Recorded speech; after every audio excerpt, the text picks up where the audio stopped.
here with Oak Hill coach Benitez Jackson, and a big win over Greenbrier East tonight, 53-51. First of all, Tez, let's just talk about that last shot. Trevor Kelly stepped up, knocked it down to 3 to win the game. Yeah, like I said, I mean, Trevor, he came off there with confidence. I think he just made one there in the beginning of the second half or the beginning of the fourth quarter. So he makes that shot. That's his shot coming off there, and I think he went off of that screen.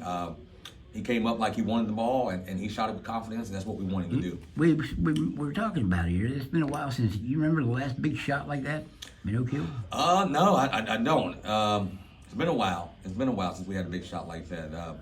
Jacob Purdue hit one against Liberty, 2 years ago? It was like right at the buzzer. Right. I think, but as far as that, I don't remember. To beat a number 4 team. Yeah, to beat the number 4 team, but yeah, no, not like that. Defensively, to set that up, you had to get a turnover, or at least put them on the line. You got the turnover. What did you see there with time running down? They turned it over. They were up 1, I think. Up 51-50. Then they throw it away, and you get the ball back and get that opportunity after you just scored. What did you see there? Well, we just wanted to get downhill. We wanted to get our either Omar or Malachi, either one going downhill and trying to create some help so we can get an open shot. We just want to spread the floor and get those guys going downhill, which is is what we wanted to do. And I think they stopped the screen. I think we set the screen for Malachi, and they stopped it, and he backed it out, and Trevor came up off of it.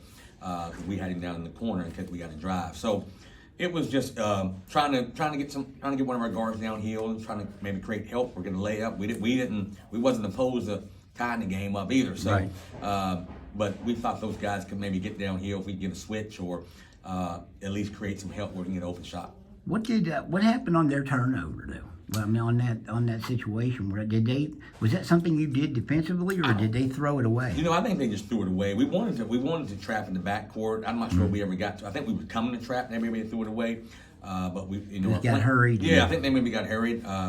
We wanted to try to keep the ball out of Gabbard's hands if we could. I don't even remember who threw the ball away for them, but we wanted to get a couple traps in the backcourt, no matter who got the ball, and then maybe foul in the half court. It's been a strange season for you, kind of up and down. Some games people thought you might win, you didn't. Some games, probably like tonight, the people didn't give you much of a chance. They even talked to Trevor after the game, and he said, I wasn't even sure about our the situation, because they're a good team. They're number 4. They beat Huntington.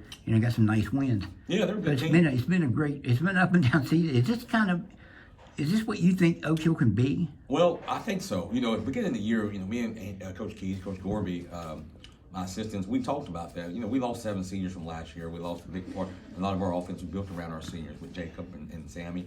And you look at Malachi and Trevor.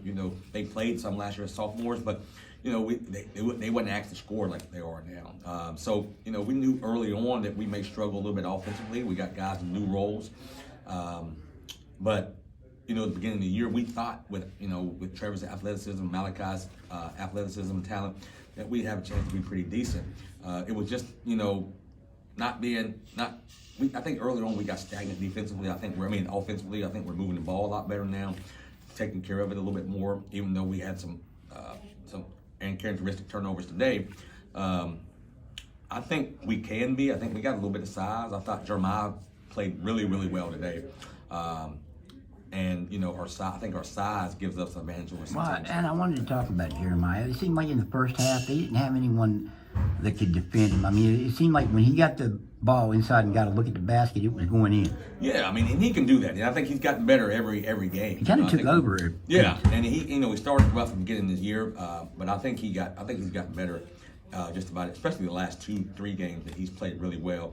He's been rebounding well. He's taking his time finishing at the basket. And he's really good in help on defense. He helps to take charges.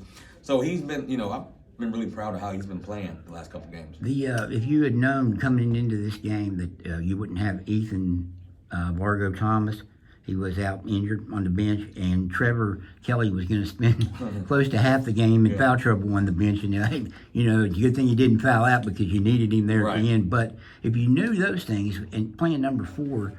A team, like I said, that beat Huntington, have some nice wins, beat number 6, I think, or 7, Spring Valley, or Spring Mills, rather, earlier in the week, or late last week. Would you have thought your chances were good with knowing those 2 things about your own team? Well, I knew it was good. I knew it'd be harder without Ethan. Ethan's a big part of our team, but I think our Cole Legg, who stepped in, I thought he's played really well for us. He's really good defensively, and I think he's kind of anchored our defense. Him and Omar, those two little guards, really get after people on defense. And I think just other guys have stepped up and contribute. I think Jeremiah's been really good the last couple of games he's been out. I think Cole Nelson came in. He's a young kid who wasn't playing early. That he's came in and gave us, hit a 3 or 2, hit 1 or 2 threes each game he's played. So I think it's been, contributions from a lot of different people to kind of pick up the slack of Ethan. But we're looking forward to getting him back at some point. With the number of young people on the team, or younger players on this team, a lot of times a team like Greenbrier East will make a run and not only get back in the game in the fourth quarter, but take the lead in the fourth quarter. Why were these guys able to? I mean, a lot of times a young team will crumble. Right. Why were this team able to? Yeah, and actually, you may not believe this, but we talked about that going out and before the game, and we talked about it at halftime that good teams like Greenbrier East are going to make a run at some point, and we knew it was coming, and I couldn't bail them out because we only had one timeout at that time in the fourth quarter. But we told them at the beginning of the game, or we was in the locker room talking, that at some point during the game, whether it be in the first quarter, fourth quarter, third quarter, that they're going to make an 8-0, 10-0 run at some point, but it was going to be really important that we stayed together and we stopped the bleeding at some point. And I thought we did a good job of that. I was really proud of how tough we played, and I thought we were really gritty in the fourth quarter. After they made the run, we was able to go back and get some baskets when I didn't have any timeouts to use. Well, they got 2 straight turnovers to start the second half, got a 3 and a 2. Then you came down, and I'm not sure, it might have been Trevor. Somebody hit a 3 right. to kind of stop it there. And it just seemed like in the fourth quarter you had enough answers to get to a point where you give yourself a chance to win. Is that what the hope was when they made that big run? Right. And that's what we talked about that. It's kind of staying together, not folding, not start pointing fingers when things are not going the way that we wanted to go. Like I said, good teams are going to make runs throughout the game at some point. It'll be 6-0, 12-0. It's just a matter of us toughing it out and having answers to stop the run at some point. And then when we go on runs, we feel like we're a good team. We got to try to extend it. Yes, great win for the program tonight. I appreciate it. Thank you.